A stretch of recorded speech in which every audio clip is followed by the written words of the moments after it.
Rétrospective de la filmographie de Pierre Richard, acte 7. Bonjour, aujourd'hui je vais vous parler du troisième film réalisé et scénarisé par Pierre Richard, également scénarisé, je vais tout de suite le citer d'ailleurs avant de l'oublier, Didier Caminca, oui c'est bien ça, qui est souvent d'ailleurs un petit peu le dialoguiste attitré d'un certain Claude Zidi, qui n'est pas totalement inconnu de votre connaissance si vous aimez les comédies françaises généralement. Mais revenons ici à Pierre Richard, qui nous revient, j'ai bougé la caméra, catastrophe, mais ce n'est pas grave, nous poursuivons comme si de rien n'était.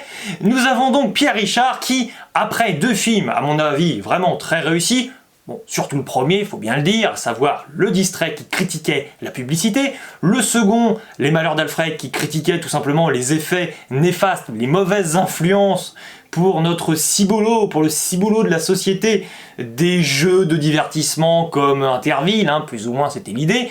Nous avons ici une troisième proposition très atypique dans le cinéma de Pierre Richard. Pierre Richard, vous l'avez peut-être compris par vous-même ou quand j'en ai un petit peu parlé, en tout cas de mon point de vue, de ma perception de son cinéma, c'est vraiment un artiste qui a, entre guillemets, la fleur au fusil. C'est vraiment ça. C'est-à-dire que même quand il va dénoncer des vices de la société, il va finalement toujours ressortir une certaine bienveillance ou un côté un peu bon enfant, et parfois même il y a des relations amoureuses qu'il aime bien développer dans ses films pour amener, oui, une touche un petit peu de légèreté, pour essayer de faire respirer finalement son récit et d'apporter des bons sentiments et une poésie qui lui est très caractéristique. Ici, que nenni!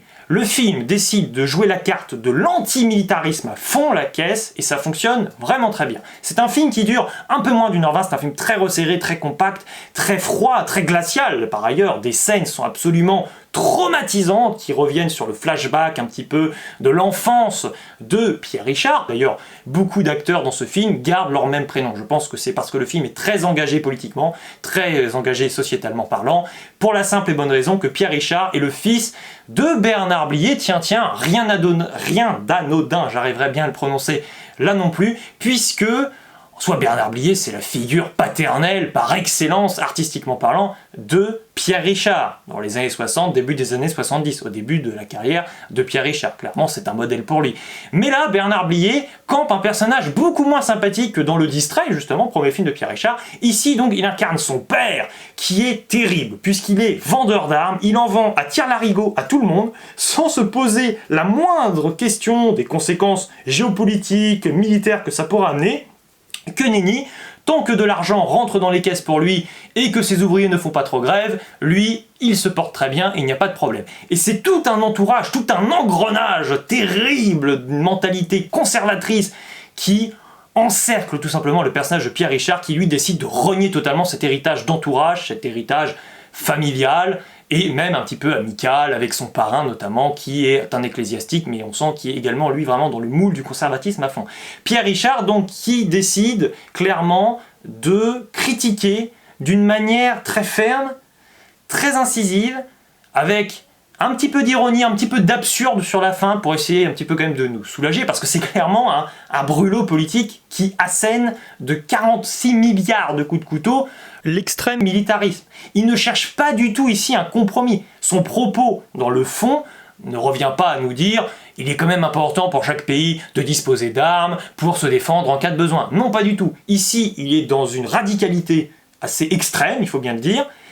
Elle vous plaît ou elle vous plaît pas, mais en tout cas, peut-être que, cependant, mon petit problème avec le film, c'est que je trouve ces dialogues, pour lui en tout cas, très directs, un petit peu trop, pas ce qui me plaît le plus, mais c'est très stylisé sur la forme également, justement, pour essayer de nous créer une ambiance un petit peu psychédélique sur les bords par moments, et vraiment nous montrer à quel point donc le personnage de Pierre Richard, qui est un éducateur et qui essaie lui de sortir des petits gars, comme il les appelle, à la limite de l'indélinquance, mais justement de les tirer un petit peu vers le haut, avec cette tout simplement phrase qui est le titre, à savoir « je sais rien mais je dirai tout », cette idée que finalement ce personnage ne sait pas vraiment où se placer dans la société. Il est le fils, tout simplement, d'un chef d'entreprise qui le renie plus ou moins, c'est un peu l'idée, évidemment, qu'il n'aime pas, finalement, c'est vraiment ça, avec lequel il partage quasiment rien, voire rien du tout, mais bon, ça reste malgré tout un déterminisme familial, c'est son père, et lui il veut aider finalement les personnes qui sont de l'autre côté, parce que c'est vraiment, il est question de lutte des classes, de syndicalisme, de grève, d'ailleurs des scènes qui sont vraiment assez réalistes je dirais, enfin j'ai l'impression en tout cas, je n'assiste pas à 46 000 grèves de syndicalistes et d'ouvriers tous les 4 matins, mais en tout cas c'est c'est une belle démonstration, disons. C'est vraiment une belle démonstration, parce que donc le personnage, sans le vouloir, et c'est ça qui est fort, avec cette lutte des classes, sans le vouloir, il va blesser des personnes qui ne sont pas du même rang social que lui. Et c'est ça qui est très terrible avec ce film. Par ailleurs, c'est un film aussi extrêmement décomplexé. C'est un film sans filtre, et c'est pour ça que c'est très surprenant avec Pierre Richard. Il y a même des scènes où, quand on sait que c'est Pierre Richard, on se dit, là, il n'est pas dans son état normal. On sent qu'il a vraiment la haine de l'antimilitarisme à fond. Enfin, du militarisme, je veux dire.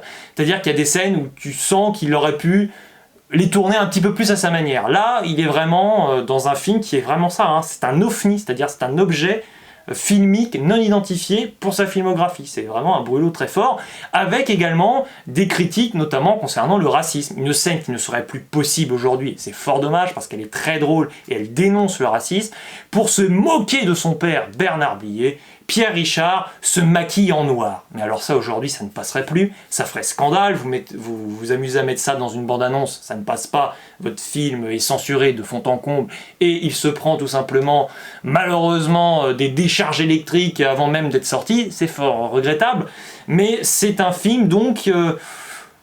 qui vit avec son temps, c'est-à-dire que dans les années 70, il faut pas oublier évidemment, mais comme de tout temps, j'ai envie de dire que la guerre existe, que les enjeux militaires sont toujours là, et qu'ils sont forcément un petit peu plus complexes que dans des films comme Top Gun, évidemment. Bon, petit casse gratuit, mais même pas, hein, je n'ai rien contre ce film, même si je n'ai vu que le deuxième opus, mais l'idée donc avec ce film, c'est que vraiment, je ne sais pas ce que vous en pensez, vous me le direz, mais qu'on l'aime ou pas, c'est un film vraiment avec un propos très personnel, auquel on adhère ou auquel on n'adhère pas. Moi, j'avoue que je partage plutôt ce qu'il dit, mais par moments, même si dans l'absurdité et évidemment dans l'exagération, mais dans le fond, c'est vraiment très corrosif. Et j'ai conscience que ça heurte pas mal de personnes. Il y a beaucoup de personnes qui, même si ce film n'est pas très connu, mais qui n'apprécient pas vraiment ce film ou qui se demandent vraiment ce qu'il vient faire là dans la filmographie de Pierre Richard. Moi vraiment, il me plaît beaucoup, même si je préfère dans sa filmographie, parmi les trois premiers films réalisés par Pierre Richard, aisément Le Distrait. Mais je préfère par contre Je sais rien mais je dirai tout, Au malheur d'Alfred. Dites-moi dans les commentaires si vous avez vu ce film, si vous comptez le voir, si vous êtes d'accord avec moi si vous l'avez vu. En tout cas, il ne me reste plus qu'à vous dire ciao à la prochaine, et la prochaine fois nous parlerons à nouveau évidemment d'un film, cette fois-ci pas réalisé par Pierre Richard, mais dans lequel il joue évidemment, mais réalisé par contre par Francis Weber. Ah, devinez lequel? Alors je tiens à vous donner un petit indice, ce ne sera pas Le Jouet, qui là, en termes de lutte des classes et de critique sociétale, est peut-être l'apothéose ultime de la filmographie de Pierre Richard, il faut bien le dire. Allez, ciao à la prochaine, oui je me répète, je deviens fou.